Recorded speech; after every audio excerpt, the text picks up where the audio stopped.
Welcome to Hannah's Heart. So Hannah, she's just one of the women who did struggle with infertility in the Bible. No matter who we are, we can be inspired by the fact that Hannah took her pain to God, and God heard her and was with her. So when she was praying at the temple, she had been weeping and not eating, and her lips were moving, but her eyes were closed, and the priest was like, "Hey, why are you drunk at the temple?" It can become an obsession when you want a child so deeply. And desiring that baby and to be a mama. Every holiday, every Mother's Day. This is not a show that's going to promise you a certain outcome, but this is a show that says, however God answers your cry, we know that He's enough.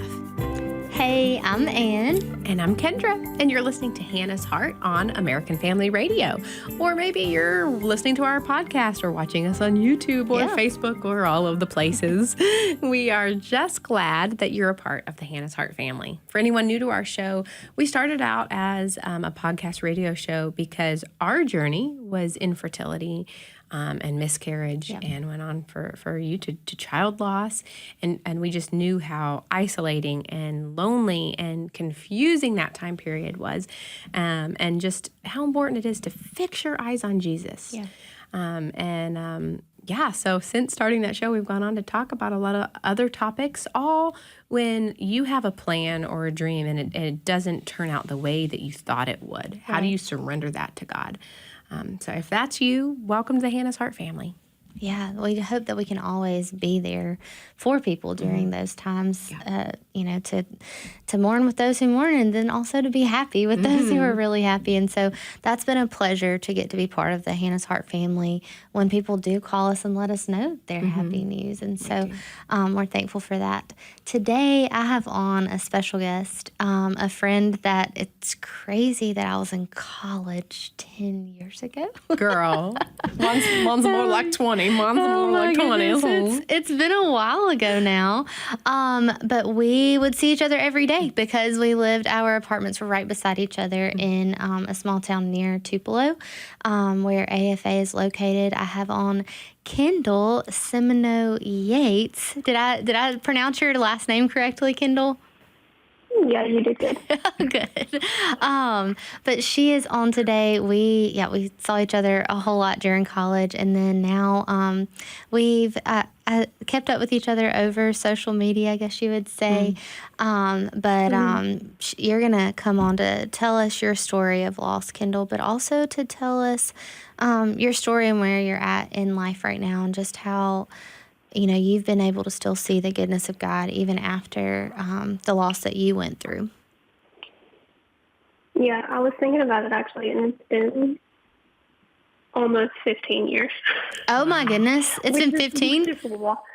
Yeah, because it was the last year that Jared and Kurt were at the W. Yeah. And so they started in 2010, so this would have been like 2011, 2012. Oh, that's right. It was definitely 2012. Oh, my goodness. And this is a topic we haven't really addressed a whole lot on the show specifically. This is the loss of a spouse and how that impacts your plans to have a family. And I don't want to give away all your story because I don't even know it all. I'm going to be hearing it today for the first time. But when Ann mentioned that, I said, we have got to have her on because that's another way that sometimes the enemy comes in and tries to make you feel like your life is completely derailed. Yeah. I'm sure it's a sensitive topic, but I'm happy to hear how God has redeemed your story. Yeah, so Ann and I were in college, so really she was at the beginning of that whole journey because Kurt and I really did not start dating until August of 2011. So she actually was there for most of the start of it all. Yeah. Which is wild. And we had the best time in that apartment, not gonna lie. We did.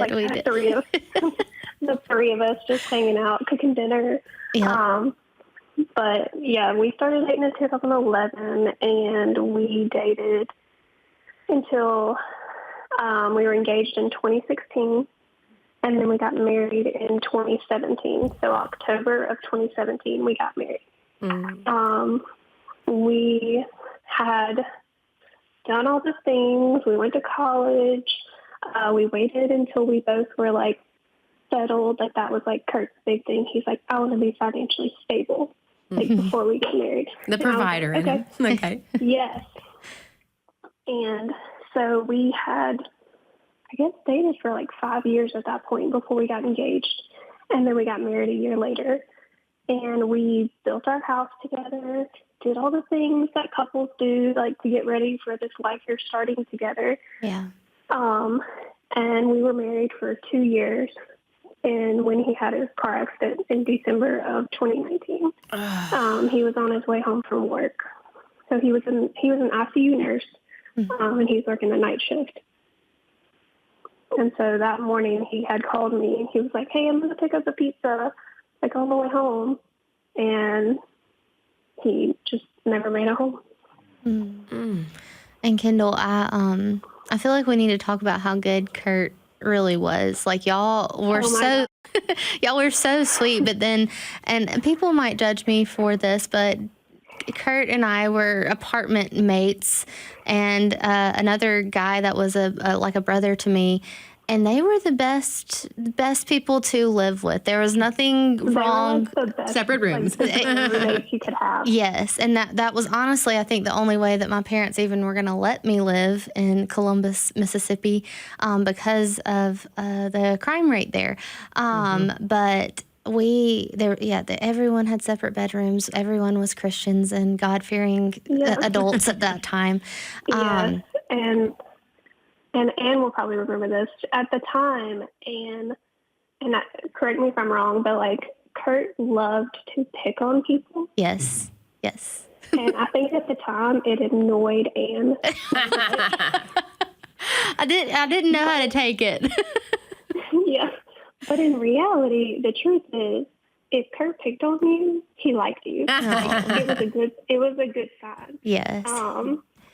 But young, like 20 at the time, I think. Yeah, literally. Yeah. Like Anne would get so mad at him. I'd just be like, enough is enough, Kurt. Like, goodness. But he was it was his way. Yes.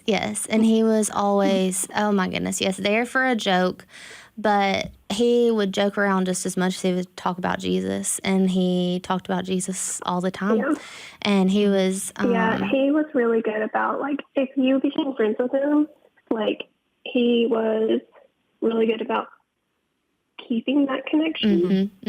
If that's your way to say it. Like, the other roommate was one of his best friends. Yeah. And I still talk to him to this day. Yeah. But he was like so intentional with, like, if he made a connection with Kurt, he was like, he wanted it to be intentional, and he wanted you to know, like, where his heart was. Like, his heart was all about helping people and helping others and making sure others were good and had what they needed. Yeah.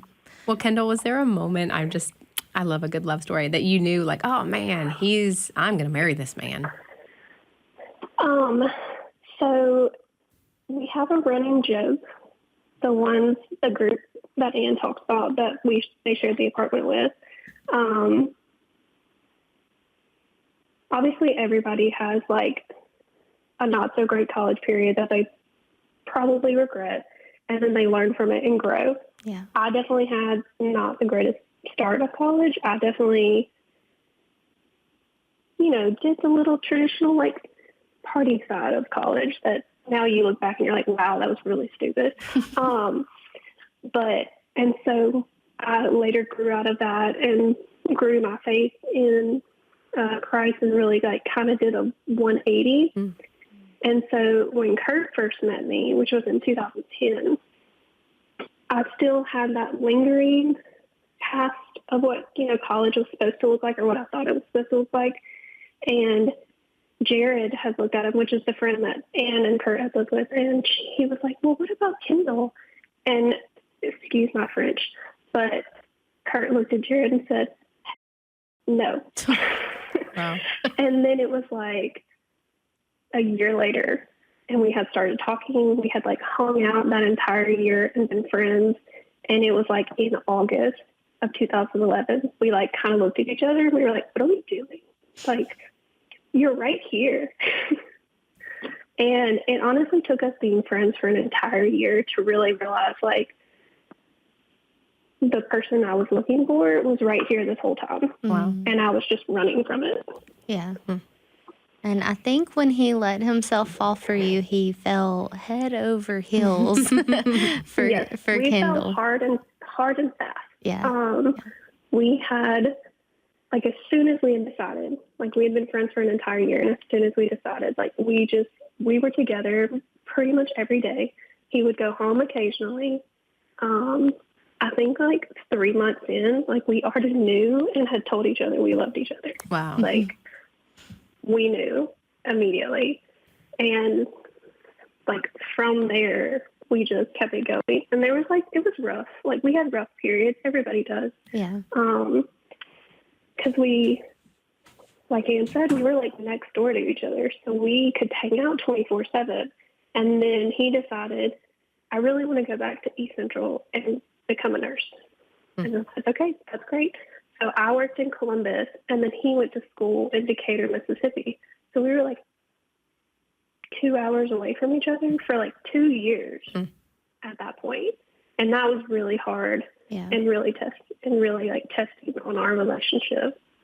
But we knew through our faith, like, we would get to a point where it would be us back together. And it finally happened. We built our house in 2016 ourselves. Don't recommend that. Wow. That puts a strain on the relationship. Oh, yes, ma'am. But you came through. You came through the other side. We came through on the other side. I cannot tell you just the stupid little fights we had about finishes and paint, and it was a lot. But we did it ourselves. And then we, like, moved in a month before our wedding. Like, we had decided I was moving down there. We stayed at his parents' house for, like, a month. And then we moved in, like, literally the day of our wedding.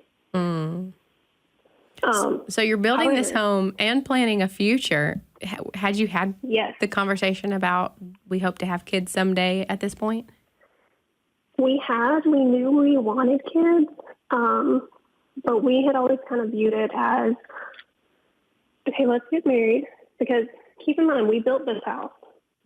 Now, granted, we moved in. It was not finished. We had, I can see it now. We had no kitchen. Oh, my word. The cabinets had not come in yet. So we had a fridge and a microwave. We had one working bathroom, which was upstairs. Like, the shower was upstairs, and we had one working sink, which was downstairs. We moved into this house, like, very unfinished, but we were like, it is ours. We are going to live here, and we are going to finish it together. Yeah. But we had, like, always wanted kids, and we had always viewed it as, like, okay, very young, like, late 20s is when we got married. And so for us, it was always like, let's be married for, like, a year or two before we start, like, enjoy our time together. And so I know after he passed, like, for me, that was really hard because we had considered and talked about, like, 2020 potentially being the year that we, like, potentially start trying or talk about trying or kind of get to that point in life. Yeah. And so, like, I really struggled. Like, my friends were getting pregnant and my friends were having babies. And as much as I loved, and I love my friends' kids, I do, at that point, it was really hard. Oh, yeah. I can't imagine. Seeing it and then, like, hanging out with them and they're, like, talking about their pregnancies and, like, oh, well, like, and they were, like, starting their future, and I felt like I was stuck. Like, it was a different type of loss. Like, yes, I had lost Kurt, and it was devastating. But what people don't tell you when you lose a spouse is that you also are losing the future that you thought you were going to have. It's really not just the loss of one person, but it's the loss of all the little future children that you had hoped together. And that's what like, I really struggle with, because people, like, honestly, no one knows what to tell you. Like, there is no right thing to tell someone who's grieving a spouse. Like, even my mom, like, has told me later now, she was like, I truly, as a parent, she's like, that was the hardest thing I've ever experienced. Oh, yeah. She's like, because I could see your pain and I didn't know what to do. Well, and your parents are grieving the loss of future grandchildren. And there's something that happens when your child gets married, according to my dad, this release that you have of, oh, someone's taking care of them. There's someone else that loves them as much as we do, and they're going to look after them. And then it's that. And my parents never worried about that. They loved Kurt, and they knew that, like, he was going to take care of me. We were going to have, like, a great life. And when he passed away, like, it was obviously so sudden that no one really knew how to process it. I remember that first week, you are just numb because you get the devastating news, but then you're immediately, like a couple days later, having to go to a funeral home and, like, plan the funeral. Yeah. But your system is in such shock that, like, I truly don't remember most of that first week. Wow. Like, the one thing I do remember is the day it happened. I remember I had to make, obviously when I found out, I had to call people, which is another thing that is just devastating to do. Yeah. Because you're already hysterical, and then you're trying to call these people to tell them so they, like, can come to you, basically. Right. But I remember my work family. So I work in Laurel, and I live in Laurel now, but I work for Laurel Mercantile. And I remember they were the first people to show up at my house. Oh, wow. Like, my mom was there, but then, like, 30 minutes later, they were there. And I remember, that's, like, the one vivid thing I remember, because I remember I was so touched by that, because they dropped everything. Because just to show up, just to be like, hey, we're here. We know this is hard, but we're here. Yeah. Well, and those are times, during the worst times of your life, you do remember who shows up for you during that time. Well, Kendall, I'm still so sorry. I remember exactly where I was when I got the call about Kurt. And I had not worked here at AFA. I don't even think I'd been here a month. And they let me go home because of just getting so upset, because of thinking about you, and of course, just all kinds of flashbacks of his silly jokes and the food he would make, and just all the things. And so, anyway, I hope he gets to know that you're getting to talk about him today, and that his story is being told. I want to get to your happy points now, and to see how God has been good to you through the years of your grief, and then now being remarried. But one thing that really stuck out to me after John Micah passed away, you messaged me and you said, I hope it's okay, but I've already thought about Kurt being the one to hold John Micah in heaven, since Kurt didn't have babies here. And that meant so much to me for you to think about Kurt that way. I mean, it really does. It just, I hope that heaven works that way, that Kurt can know who my baby is up there. Wow, it's precious, Anne. That's really precious. I know, I just got teary-eyed. Well, it was very special to me for you to say that, and to think about Kurt that way, because you know he would be the best daddy ever, you know, and the funny daddy, the silly daddy, you know, somebody that you would have to be like, Kurt, it's time for bed, you know, like, stop messing with the kids, you know. But the serious one when he needed to be. Yes, because he could definitely do that when you needed him to. When it mattered. Yes, yeah. I have a quick question for you. What was your conversations like with God after this happened, as you're turning the corner to, like, what is life now without him? Like, did you deal with anger? Honestly, yeah, at first, very angry. Very angry and not understanding and just wanting to know, like, why. Mm-hmm. Like why is honestly the best person, like, you could ever meet. Mm-hmm. Like, why him? Mm-hmm. And it took me a long time to, like, understand that we're not always going to know the why.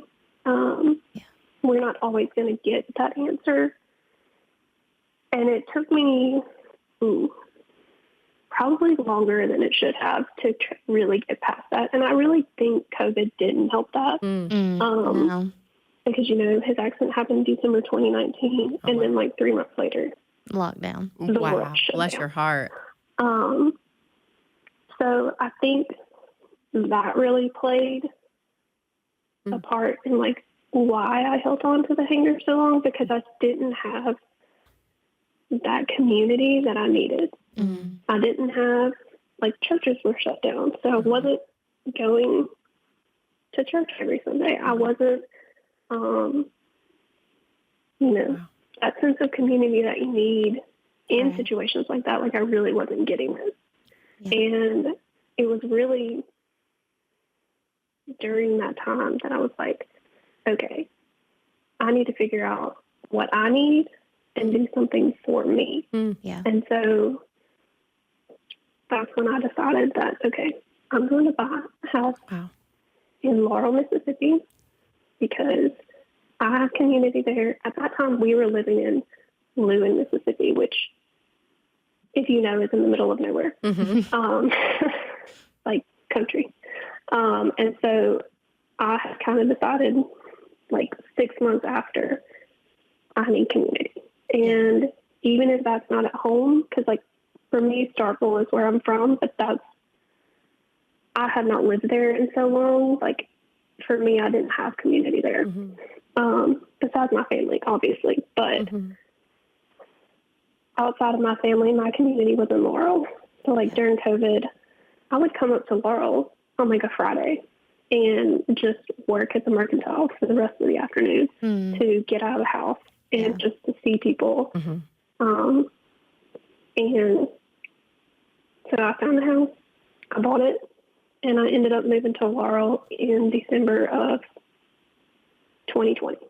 So a year later, I moved to Laurel, and that was probably the best decision I made for myself, because not long after, like 2 months after, I found a church family that really accepted me and let me talk out those feelings that I had bottled up for an entire year and not really been able to talk to about it because I didn't have anybody to talk to about it. And it was honestly so healing to move to Laurel and find that community, not only in my work community, but my church community.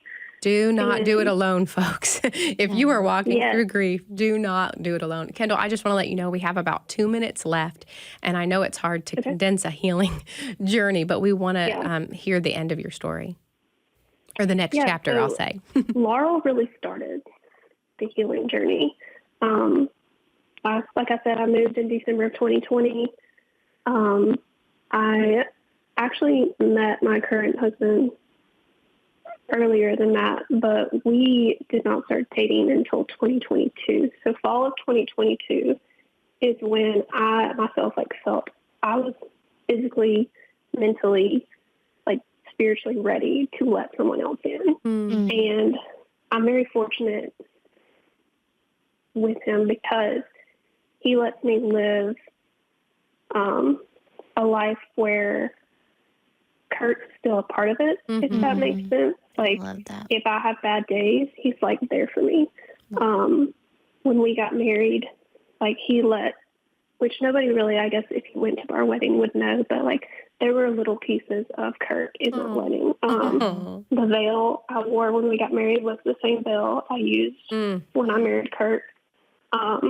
My wedding band is small diamonds were taken from the engagement ring that Kurt gave me, and we made a new wedding band to go with my new engagement ring. So it's combining the two into one. Wow. That is so sweet, Kendall. yeah, I don't really know what else to say. He's just honestly the best. Oh, and tell us his name real quick. He was fortunate enough that we worked at East Central together, so he has seen it all. Like, he knows every aspect of my life because we both worked at East Central together when Kurt passed away. Wow. And so that is how... Like, I don't have to explain myself, which is probably... It's huge. The best thing for me, because I know a lot of people who are young widows, like, having to tell that story over and over again is so hard. Yeah. But he's always so, like, supportive. We really talk about, like, faith and scripture and how... Kendall, I'm so sorry. We're almost out of time. That is an amazing story of healing. We'll have to have you on later to tell more, but thank you guys so much for listening to Hannah's Heart.